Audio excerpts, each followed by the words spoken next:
So what we're going to be going through is a banded joint mobilization for external rotation of the hip, but it can also help open up some flexion as well. What Neeraj is going to do is pop one leg inside the band, and he's going to position that band all the way up to covering the front part of his hip.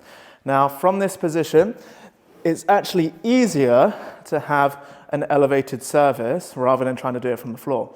He's then going to try and get one leg coming on top of the box. That's it.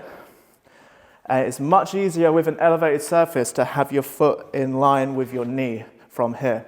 So I always like to tell people to, with one hand, just kind of grab your foot or your ankle a little bit to stop it from moving around so much. Now the whole time, this lower portion of his leg is going to stay on the box the whole time. Now with this back leg, he can get the foot to come a little bit further backwards. He might feel a little bit of a stretch around the hip on that side as well. He's then going to think about bending this knee down towards the floor, and then that's going to get a big load of tension around his glute. So that's option number one. Now that can be quite difficult for some people to do.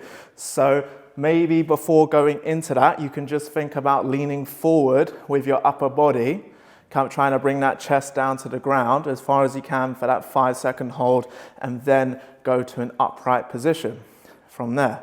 So going back and forth from here. Now, when back to the first one, to make it even harder, you can drop that knee down towards the floor as far as you can with adding in a forward lean with your upper body. Holding that position for 5 seconds again, and then bringing the knee back upwards and then coming back into that upright position. And we're going to shift back and forth from there. So once then Neeraj is done, he's just going to very slowly come off of the box and then out of the band.